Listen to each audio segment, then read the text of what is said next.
നമസ്കാരം പ്രശാന്ത് സർ. ഈ നമസ്കാരം. ശനിയാഴ്ച പാകിസ്ഥാനിൽ അബു ഖത്തലിന് കൊടുംഭീകരനെ അജ്ഞാതർ വെടിവെച്ചു കൊന്നു. ഈ അജ്ഞാതനെ പിടിച്ചു എന്നും ഇതിനു പിന്നിൽ ആരാണെന്ന് അറിഞ്ഞില്ല എന്നും ഒക്കെ വാർത്തകൾ വരുന്നുണ്ട്. എന്തുകൊണ്ടാണ് ഈ കൊടുംഭീകരന്മാരെ തീർക്കാൻ ഇങ്ങനെ അജ്ഞാതർ നിരന്തരം ഇറങ്ങുന്നത്? പാകിസ്ഥാനെ പോലൊരു രാജ്യത്തിന് അവരെ കണ്ടുപിടിക്കാൻ സാധിക്കാത്തത്?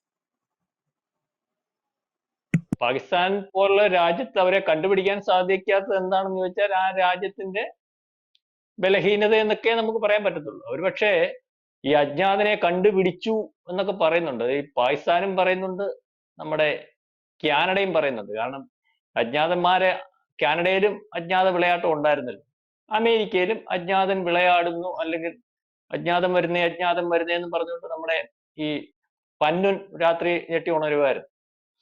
അപ്പൊ ആ ഒരു വിഷയം വെച്ചിട്ട് വിഷയം അറിയാമല്ലോ, നമുക്കെതിരെ അജ്ഞാതൻ ഇന്നതുപോലെ നമ്മുടെ ഒരു NIA ഓഫീസർ അതിനുവേണ്ടി പണം മുടക്കി അത് പിടികൂടി എന്നുള്ള രീതിയിലൊക്കെ ഒരു കഥ അന്ന് ബൈഡൻ കൊണ്ടുവന്നു. അതിനകത്തൊന്നും തെളിവുകളില്ലാതെ ആയിപ്പോയി. അപ്പം അതിനെതിരെ ഒരു കേസുമൊക്കെ ആയിട്ട് അന്ന് വന്നത് ഓർമ്മ കാണുമല്ലോ. നമ്മുടെ ഈ വിദേശകാര്യമന്ത്രി ജയശങ്കർക്കെതിരെ ഒരു കേസ് കൊടുത്തത്, അവിടുത്തെ നമ്മുടെ മജിസ്ട്രേറ്റ് കോടതിയുടെ വലിപ്പത്തിലുള്ള അടുത്ത് ഒരു കോടതിയെ കൊണ്ട് കേസ് കൊടുത്തു. പുള്ളിക്ക് ഒരു വാറണ്ട് അയപ്പിച്ചു. അപ്പൊ അങ്ങനെ നമ്മളെ ഒരു മോശമാക്കുന്ന രീതിയിലേക്ക് അമേരിക്ക എന്ന് ബൈഡന്റെ ഒരു പണി അതായിരുന്നു. കാനഡ അകത്ത് നിജാർ എന്ന് പറയുന്ന അജ്ഞാതം മരിച്ചപ്പോഴും കടന്നുകയറ്റം കൊണ്ട് അതിന് തെളിവുണ്ടെന്ന് ഒരു തെളിവുകൾ ഇവർക്ക് ഇതുവരെ കൊടുക്കാൻ സാധിച്ചിട്ടില്ല. പക്ഷേ ഇവര് പറയുന്നത് ഈ പറയുന്നത് പോലെ ഇന്ത്യയാണ് ഇതിന്റെ പുറകിൽ. അതിപ്പം ലോകത്ത് ഐക്യരാഷ്ട്ര സംഘടനയിൽ ലോകരാജ്യങ്ങളോടും ഒക്കെ ഇതേ രീതി പരാതി പറഞ്ഞിട്ടുണ്ട്. ഇന്ത്യയാണ് ഇതിന്റെ പുറകിൽ. ഇവർ പറയുന്നത് ഈ പറയുന്ന ഗൾഫ് രാജ്യങ്ങൾ കേന്ദ്രീകരിച്ചാണ് ഇത് ഓപ്പറേറ്റ് ചെയ്യുന്നതാണ്. റോയ് ആണ് ഇതിന്റെ പുറകെ. ഈ ഗൾഫ് രാജ്യങ്ങൾ എന്ന് പറയുമ്പോൾ ദുബായ് ആണ് അവർ പ്രധാനമായിട്ടും പറയുന്നത്. അവിടെ ഈ പറയുന്ന നമുക്ക് സംഘങ്ങളുണ്ട്. ആ സംഘങ്ങൾ ഇപ്പൊ പാകിസ്ഥാനിലാണെങ്കിൽ പാകിസ്ഥാനിൽ അവർ പറയുന്നത് ബലൂചിസ്ഥാനെയാണ്. ബലൂചിസ്ഥാനിന് അവിടെ നിന്നുള്ള സംഘങ്ങൾ കൊട്ടേഷൻ ഏർപ്പെടുത്തും, ആളിനെ സ്പോട്ട് ചെയ്തിട്ട്.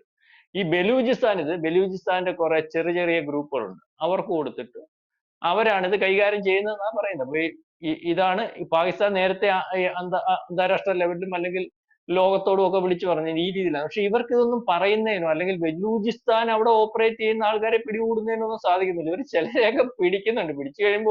പിടിച്ചു കഴിയുന്നതിന്റെ കയ്യിൽ ഒന്നുമില്ല, ഒരു തെളിവില്ല, കാര്യങ്ങളുമില്ല. പിന്നെ അവരെ നിരുപാധികം വിടേണ്ടതായിട്ട് വരുന്നത്. അപ്പൊ ആ രീതിയിലാണ് പാകിസ്ഥാൻ ഇത് ഓപ്പറേറ്റ് ചെയ്യുന്നതെന്നാണ് ഈ പാകിസ്ഥാൻ ഗവൺമെന്റ് നേരത്തെ പറഞ്ഞത്. ഇതേപോലെ തന്നെ കാനഡ പറയുന്നതെന്ന് പറഞ്ഞാൽ കാനഡയിലെ റഷ്യയും റോയും കൂടെ ഈ പറയുന്നത് ഇത് ഓപ്പറേറ്റ് ചെയ്യുന്നു. റഷ്യൻ രഹസ്യാന്വേഷണ സംവിധാനവും അല്ലെങ്കിൽ ഇന്ത്യയിലെ റോയും കൂടി ഇത് ഓപ്പറേറ്റ് ചെയ്യുന്നു. എന്നിട്ട് ഈ ആളിനെ സ്പോട്ട് ചെയ്ത് കൊടുക്കുന്നു. അപ്പൊ അവിടെ ഖാലിസ്ഥാൻവാദികളാണ്. എന്നിട്ട് ഇത് കാനഡയിലുള്ള ഖാലിസ്ഥാൻവാദികളെ തന്നെ, അല്ലെങ്കിൽ അതിനകത്ത് ഒത്തിരി ഗ്യാങ്ങുകളുണ്ട് കാനഡയിൽ. ഈ ഖാലിസ്ഥാൻ അല്ലെങ്കിൽ ഈ പഞ്ചാബികളുടെ ഒരു ഇതെന്ന് പറഞ്ഞാൽ ശ്രദ്ധിച്ചാൽ മനസ്സിലായി, എവിടെ ഒരു ഗ്യാങ് ലീഡർ കാണും, അതിന്റെ കൂടെ കുറെ ആൾക്കാർ കാണും. അപ്പൊ ഈ ചെറു കൊട്ടേഷൻ സംഘങ്ങളുണ്ട്. അപ്പം ആ കൊട്ടേഷൻ സംഘങ്ങളെ ഏൽപ്പിക്കുന്നു, അവര് കൊല്ലുന്നു. അപ്പം അങ്ങനെയാണ് അവിടെ ഈ പറയുന്ന ഓപ്പറേഷൻ നടക്കുന്നത്. പക്ഷെ ഇവരെ കൊല്ലുന്നു, ഏൽപ്പിക്കുന്നു എന്നൊക്കെ പറയുമ്പോൾ അവർക്കും ഇതുവരെ ഇതിനൊരു തെളിവ് കൊടുക്കാനോ, ഈ കൊന്നാളിനെ പിടിച്ച് ചോദ്യം ചെയ്താൽ മതി. കാനഡയിലാണെങ്കിൽ നേരത്തെ ആരണ്ടെയൊക്കെ പിടിച്ചകത്ത് വെച്ചിട്ടൊക്കെ ഉണ്ട്, വഴിയെ പോയ വാത്തിനെയൊക്കെ പിടിച്ചകത്ത് വെച്ചിട്ടുണ്ട്. അവരെയൊക്കെ ചോദ്യം ചെയ്തിട്ട് കാര്യങ്ങളും നടക്കുന്നത്. കാരണം ഈ കാനഡ എന്നൊക്കെ പറയുന്നത് ലോക ഇന്റലിജൻസ് രാജ്യങ്ങൾ അല്ലെങ്കിൽ ലോകത്തെ കാര്യങ്ങൾ തിരക്കാൻ നിൽക്കുന്ന ആൾക്കാരാണ്. 5 ഇന്റലിജൻസിനകത്ത് 5 ഐസ് എന്ന് പറയുന്ന രാജ്യങ്ങൾക്കകത്ത് വരുന്നത് ആസ്ട്രേലിയ, കാനഡ, അമേരിക്ക, ബ്രിട്ടൻ എന്നൊക്കെ അതിനകത്ത് വരുന്നത്. അപ്പൊ ലോക ഇന്റലിജൻസ് അവർ ഈ ലോകത്ത് നടക്കുന്ന കാര്യങ്ങളും അവരന്വേഷിക്കും. അല്ലെങ്കിൽ ആ രീതിയിലുള്ള വലിയ പ്രബുദ്ധമായിട്ട് നിൽക്കുന്ന ഈ കാനഡയിൽ പോയാൽ നിജാറിനെ കൊന്നിട്ട് തിരിച്ചു വരുന്നതും, അല്ലെങ്കിൽ അജ്ഞാതൻ അവിടെയും വിളയാടുന്നതും ആരെയും കണ്ടുപിടിക്കാൻ പറ്റാത്ത ഒരു അവസ്ഥയും വരുന്നു. അമേരിക്കയിലും കയറി ഒരു പണി നടത്താൻ നോക്കി, അത് പണി നടത്തിയേനെ, പിന്നെ ഒരു വലിയ വിഷയമാവുന്നതുകൊണ്ട് പിന്മാറിയത്, അല്ലാതെ നടക്കാഞ്ഞിട്ടൊന്നുമല്ല. അപ്പം ഈ പറയുന്ന അജ്ഞാതൻ ഏറ്റവും അവസാനം മരിച്ച ആളെന്ന് പറഞ്ഞാൽ അവൻ ആണ് ഏറ്റവും കൂടുതലായിട്ട് ഇപ്പൊ കാശ്മീരിൽ പ്രശ്നങ്ങൾ ഉണ്ടാക്കുന്നു. നമ്മുടെ അവസാനം മോദിയുടെ 3ാം മന്ത്രിസഭ അധികാരത്തിൽ വരുന്ന അന്ന് വൈകിട്ടാണ് അവിടെ ഒരു ബസ് വെടിവെച്ചിട്ട്, ഡ്രൈവറെ വെടിവെച്ചിട്ട് ബസ് മറിച്ച് നമ്മുടെ ഈ പറയുന്ന വിനോദസഞ്ചാരികളെ കാശ്മീരിൽ കൊല്ലുന്ന ഒരു അവസ്ഥ ഉണ്ടായി. അതിനുശേഷം നമ്മൾ പരിശോധിച്ചപ്പോൾ ഏതാണ്ട് 50ഓളം വളരെ വിദഗ്ധമായിട്ട് പരിശീലനം ലഭിച്ച പാകിസ്ഥാനിൽ നിന്ന് കടന്നു കയറിയിട്ടുള്ള പട്ടാളക്കാരുണ്ട്.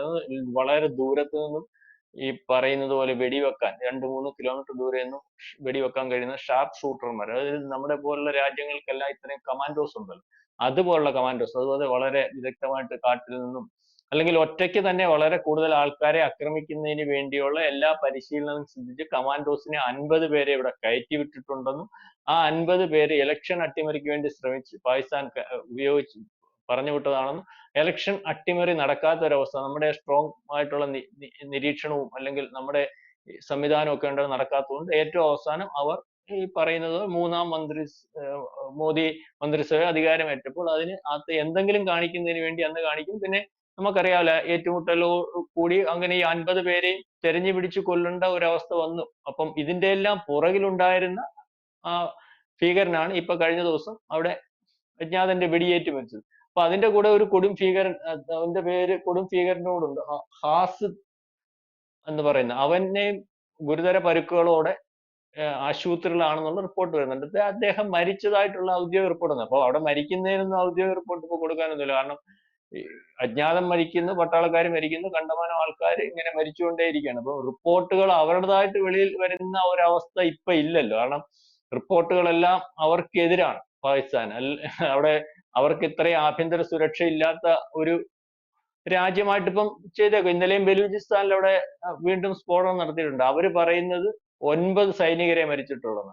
പക്ഷേ ബലൂചിസ്ഥാൻ പറയുന്നത് വളരെ വലിയ വലിപ്പത്തിൽ, ഏതാണ്ട് 90-100 സൈനികർ ഇന്നലത്തെ സ്ഫോടനത്തിൽ തന്നെ അവർ കൊന്നിട്ടുണ്ടെന്നാണ് ബലൂചിസ്ഥാൻ ആർമി പറയുന്നത്. അപ്പം അജ്ഞാതനെ അറസ്റ്റ് ചെയ്തോ എന്ന് ഉള്ള വാർത്ത, അല്ലെങ്കിൽ ആ വാർത്ത വളരെ അജ്ഞാതന്മാരെ അറസ്റ്റ് ചെയ്യുന്നത്. ഈ അജ്ഞാതന്മാരെന്ന് പറഞ്ഞ് അവർ പിടിച്ചു വെക്കുന്ന ആൾക്കാർ, അല്ലെങ്കിൽ സംശയത്തിന്റെ നിലയിൽ കിട്ടുന്ന ആൾക്കാർ, അവർക്ക് പിന്നെ പരിശോധിക്കുമ്പോൾ അജ്ഞാതം പോയിട്ട് ഒരു പോലും അല്ലെന്ന് കണ്ട് തിരിച്ചുവിടേണ്ട ഒരു അവസ്ഥയുണ്ട്. അതായത് ഈ അജ്ഞാതന്റെ പ്രവൃത്തി, അപ്പൊ നമ്മൾ കഴിഞ്ഞ ദിവസം 156 പ്രധാനപ്പെട്ട ക്രിമിനൽസിനെയാണ് നമ്മൾ വളരെ കാലം മുമ്പേ ഈ പറയുന്നത് പോലെ ഇവിടെ കയറി വിധ്വംസക പ്രവർത്തനം നടത്തി. അങ്ങനെ രാജ്യത്തിനകത്ത് കടന്നു കയറിയിട്ടുള്ള ആൾക്കാരെ സംരക്ഷിക്കുന്നതിന് തെറ്റായിട്ടുള്ള കാരണം ഐക്യരാഷ്ട്രസഭയിലും അല്ലെങ്കിൽ ലോക രാജ്യങ്ങളോടൊക്കെ ബോധ്യപ്പെടുത്തി നമ്മൾ കൊടുത്തത്. ആ പറയുന്ന അജ്ഞാതന്മാരൊന്നും അവിടെ ഇല്ലെന്ന് ലോകത്തോട് വിളിച്ചു പറഞ്ഞ് നമ്മളോട് ഞങ്ങളുടെ കയ്യിൽ ഇല്ല എന്ന് പറഞ്ഞ് ഈ പറയുന്ന പോലെ ഒരു ഊശിയാക്കുന്നു പറയത്തില്ലേ സാധാരണ ഭാഷ പറഞ്ഞ, ആ രീതി നടന്നപ്പോഴാണ് ഇപ്പൊ ഈ അവിടെ എവിടെ നിൽക്കുന്ന ഇല്ലാത്തവരൊക്കെ അവിടെ എവിടെ മരിച്ചു വീഴുകയും റിപ്പോർട്ട് ചെയ്യും. ഇപ്പം ഇന്നലത്തെ കണക്കൂടെ അനുസരിച്ച് ഏതാണ്ട് നമ്മൾക്കറിയാവുന്ന കണക്കനുസരിച്ച് ഏതാണ്ട് 10ഓളം പ്രമുഖരായിട്ടുള്ള ഈ പറയുന്ന അല്ലെങ്കിൽ അൽ-ഖ്വയ്ദയുടെ, ജമാഅത്ത് ഇസ്ലാമി, ഏതൊക്കെ ഭീകര സംഘടന ഉണ്ടെന്നുള്ള കാര്യം അവർക്ക് പോലും അറിയാം. അതിന്റെയൊക്കെ ആൾക്കാർ മരിച്ചു വീഴുന്ന ഒരവസ്ഥയുണ്ട് ഇപ്പം. അതുകൊണ്ട് അജ്ഞാതൻ പറഞ്ഞതുപോലെ പഴയതുപോലെ ഇവിടെ കയറി കാര്യങ്ങളൊക്കെ നടത്തിയിട്ട് അവിടെ ചെന്ന് സേഫായിട്ട് അങ്ങ് ഇരിക്കാൻ പറ്റുന്ന ഒരവസ്ഥയൊന്നുമില്ല. പിന്നെ രണ്ടാമത് ഇപ്പം കാശ്മീരിൽ ഒരു കാര്യവും ഓപ്പറേറ്റ് ചെയ്യാൻ പറ്റുന്ന രീതിയിലേക്ക് പാകിസ്ഥാന് നിൽക്കാൻ പറ്റുന്നത്. അപ്പം ഇപ്പൊ കണ്ടില്ലേ, കഴിഞ്ഞ ദിവസങ്ങളിൽ ഈ ബലൂചിസ്ഥാനിലെ ട്രെയിൻ തട്ടിയെടുത്തു. അതിനുശേഷം ഇന്നലെ സ്ഫോടനം നടന്നു. നിരന്തരം പട്ടാളക്കാരുമായിട്ട് വ്യക്തമായ രീതിയിൽ പട്ടാളക്കാരെ അല്ലെങ്കിൽ പട്ടാള വണ്ടി വളരെ കൂടുതൽ കാലം മുമ്പേ ബലൂചിസ്ഥാൻ എവിടെ കിട്ടിയാലും ആക്രമിച്ചുകൊണ്ടിരിക്കുന്നത്, റിപ്പോർട്ട് ചെയ്യുന്നില്ലെന്നേ ഉള്ളൂ. ഇന്നലെ പിന്നെ പട്ടാള ക്യാമ്പിലേക്ക് അല്ലെങ്കിൽ ഇറാൻ ബോർഡറിലേക്ക് പോകുന്ന വണ്ടിയാണ് ഇന്നലെ ആക്രമിച്ചത്. അതിനോടൊപ്പം തന്നെ ഈ പറയുന്ന തെഹ്രീക്കെ താലിബാൻ ഈ അവിടെ ആക്രമണം നടത്തുന്നുണ്ട്. കഴിഞ്ഞ ദിവസം അവിടെ ക്യാമ്പുകളിലെല്ലാം ആക്രമണം നടത്തിയായിട്ട് ഈ നമ്മൾ കേട്ടതാണ്. അപ്പം ആ ക്യാമ്പുകളിൽ ആക്രമണം നടത്തുന്നതിനും ഈ ബലൂചിസ്ഥാന് വേണ്ട സഹായം ഇപ്പൊ അവർ ചെയ്തു കൊടുക്കുന്നുണ്ട്. അതിന്റെ കാര്യം എന്ന് പറഞ്ഞാൽ ഇപ്പം ഈ താലിബാൻ അല്ലെങ്കിൽ ഈ അഫ്ഗാനിസ്ഥാൻ ബോർഡർ, ഈ പറയുന്ന പോലെ പാകിസ്ഥാൻ അഫ്ഗാനിസ്ഥാൻ ബോർഡറാണ്, അവിടെ അശാന്തം. ഈ ബലൂചിസ്ഥാന് മോചനം കിട്ടിക്കഴിഞ്ഞാൽ ഇവര് ഈ ഖൈബർ പത്തൂൻഖ മേഖല പിടിച്ചു വെച്ചിട്ടുണ്ട്. ബലൂചിസ്ഥാന് മോചനം കിട്ടിക്കഴിഞ്ഞാൽ ആ ബോർഡർ അശാന്തമാകത്തില്ല, പിന്നെ ബലൂചിസ്ഥാൻ ആവും അവിടെ. അപ്പൊ അവർക്ക് അവിടെ സേഫ് ആവും. ഇപ്പൊ തൽക്കാലം ഇവർ തമ്മിലുള്ള ഇത് വെച്ചിട്ട്. അപ്പം മാത്രമല്ല 44% ബലൂചിസ്ഥാന്റെ കയ്യിലാണ്. പിന്നെ ഈ തെഹ്രീക്കെ താലിബാന്റെ ഉദ്ദേശം എന്താണെന്നറിയോ? പാകിസ്ഥാൻ അവരുടെ കീഴിലാക്കുക. അതിനകത്ത് ഇവന്മാരെ അഫ്ഗാനിസ്ഥാന് വേണ്ടി ഇതിനകത്ത് ട്രെയിനിങ് കൊടുത്ത്, ഇപ്പൊ ബംഗ്ലാദേശിൽ ഇവന്മാർ മ്യാൻമർ മുസ്ലിങ്ങൾക്ക് ട്രെയിനിങ് കൊടുത്ത് ഭീകരവാദികളാക്കുന്നത് പോലെ അതിനകത്ത് വെച്ച് അന്ന് ഈ അഫ്ഗാനിസ്ഥാന് വേണ്ടി പിടിക്കുന്നതിന് വേണ്ടി അമേരിക്കയുടെ യുദ്ധം ചെയ്യുന്നതിന് അതിനകത്ത് ഉണ്ടാക്കിയ ഒരു സാധനമായി ഇപ്പൊ ഈ പറയുന്ന പാകിസ്ഥാൻ പിടിക്കാൻ വേണ്ടി നിൽക്കുന്നത് തെഹ്രീക്കെ താലിബാൻ. 8 ലക്ഷം പേര് അതിനകത്തുണ്ടെന്നാണ് പറഞ്ഞത്. അതിന് അഫ്ഗാനിസ്ഥാന്റെ സഹായം കൂടി, അതായത് പാകിസ്ഥാൻ പിടിച്ചിട്ട് അവരുടെ രാജ്യമാക്കാൻ വേണ്ടി നിൽക്കുക. അപ്പം ആ രീതിയിലേക്ക് ഇവര് തമ്മിൽ കമ്പനിയായിട്ട് പാകിസ്ഥാന് പിടിച്ചു നിൽക്കാൻ പറ്റാത്തൊരവസ്ഥ. അതിന്റെ കൂടെ അജ്ഞാതന്റെ വിളയാട്ടം എന്ന് പറഞ്ഞാൽ നമ്മൾ ചോദിച്ചിട്ട് തിരിച്ചു തരാത്തവരെ എവിടെ ഇരുന്നാലും, അത് ഇന്നലെ മരിച്ചതറിയാലോ, കാശ്മീർ നമുക്ക് ഏറ്റവും അവസാനം വന്നൊരു ഇൻസിഡന്റ്. അതിനുശേഷം ഈ മരിച്ച ആൾക്കാരെയൊക്കെ പരിശോധിക്കുമ്പോൾ നമ്മുടെ ഫ്ലൈറ്റ് കെട്ടിയെടുത്തുകൊണ്ട് പോയവരുണ്ട്, ബോംബെ ഭീകര ആക്രമണത്തിൽ പങ്കെടുത്തവരുണ്ട്, ഇവിടെ പല രീതിയിലുള്ള പൊട്ടിത്തെറികൾ നടത്തിയ ആളുണ്ട്. ഈ പറയുന്നത് പോലെ ഇന്ത്യയിൽ ഒരേ സമയം പല ഭാഗത്തും പൊട്ടിത്തെറിച്ച ഒരാളാ ഇന്നലെ ഇവന്റെ കൂടെ പരിക്ക് പറ്റി ഇരിക്കുന്നെന്ന് പറയുന്ന ആള്. അപ്പൊ ഇവരൊക്കെ വലിയ ഓപ്പറേറ്റർമാരായിരുന്നു. ഓപ്പറേറ്റർമാർ എന്തായിരുന്നുകൊണ്ട് നടന്നെന്നുള്ള കാര്യവും നമുക്കറിയാം. ഈ ഓപ്പറേറ്റർമാരുടെ ഏജന്റുമാർ ഇന്ത്യയിലും ഉണ്ടായിരുന്നു. നമ്മുടെ ഭരണാധികാരികളുടെ മുഖമുള്ളവരും അല്ലെങ്കിൽ വേറെ രീതിയിൽ മുഖമുള്ളവരും ഒക്കെ ആയിരുന്നു ഇവര്. കാരണം കാശ്മീർ വിഘടനവാദികളെ മൻമോഹൻ സിംഗിന്റെ ഓഫീസിൽ വിളിച്ചിരുത്തിയായിരുന്നു ചർച്ച ചെയ്യുന്നത്. അയ്യോ ചേട്ടാ ഇതൊന്ന് തീർക്കണേ. ആ കാശ്മീർ വിഘടനവാദികളാ മോദി വന്നപ്പം അവന് ഈ പറയുന്ന നമ്മൾ പണ്ടത്തെ ബ്രാഹ്മണരുടെ കാര്യം പറയത്തില്ലേ, കോണോൻ പോലും ഇല്ലാതെ ഓടിപ്പോയി. അപ്പം ഇത് ഒരു അഡ്ജസ്റ്റ്മെന്റ് ആയിരുന്നു എന്നുള്ള കാര്യം നമുക്ക് മനസ്സിലാവുന്നുണ്ടല്ലോ. നമ്മുടെ നാട്ടിനകത്ത് ശകലം പണിയൊക്കെ ഞങ്ങൾ കാണിക്കും. ആ പണി എന്തിനു കാണിക്കുന്നു?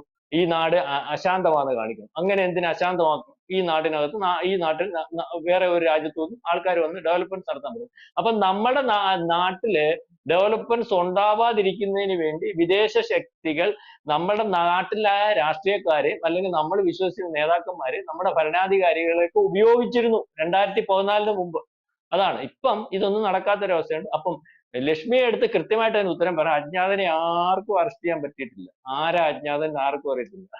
അതറിയാവുന്ന, അത് നമുക്കും അറിയത്തില്ല. നമ്മൾ വിചാരിക്കുന്നു നമ്മുടെ ആൾക്കാരാണ്, നമുക്ക് ഫേവറായിട്ട് കാര്യങ്ങൾ ചെയ്യുന്നുണ്ട്, ആർക്കേലും ഒക്കെ അറിയാമായിരിക്കും. എന്തുവായാലും എല്ലാരും ഭയത്തിലാണ്, എങ്ങും സേഫ് അല്ല. ഈ പറയുന്ന ലിസ്റ്റ് ചെയ്തിട്ടുള്ള ആൾക്കാരെല്ലാം എടോ മലോ നോക്കിയായിരിക്കുന്നത്. രാത്രി ഉറക്കവും ഇല്ലെന്നാ നമ്മൾ വിചാരിക്കുന്നത്. എങ്ങനെ ഉറങ്ങാൻ പറ്റും? നമ്മൾ യുവമാരെ പരിശോധിക്കുമ്പോൾ ഇവന്മാര് വലിയ വീരവാദമൊക്കെ മുടക്കും. പക്ഷെ മിസൈൽ വന്ന് മരിച്ച കഥയൊക്കെ നമുക്കറിയാമല്ലോ. ഇസ്രായേലിലെ ഒരു വലിയ ഭീകരന്റെ നേതാവ് മിസൈൽ വരുന്നത് കണ്ടേ ഉള്ളൂ, അവിടെ അന്നേരം ഹാർട്ട് അറ്റാക്ക് വന്ന് വെച്ചു. ഇത് വന്ന് വഴിതെറ്റിപ്പോയായിരുന്നു ഈ കാലം ചാവത്തില്ലായിരുന്നു അന്ന്. അത്രയ്ക്കേ ഉള്ളവര്. കൂടുതൽ വാർത്തകളും വിശേഷങ്ങളും നിങ്ങളിലേക്ക് എത്താൻ ABC മലയാളം സബ്സ്ക്രൈബ് ചെയ്യുക, ബെൽബട്ടനും അമർത്തുക.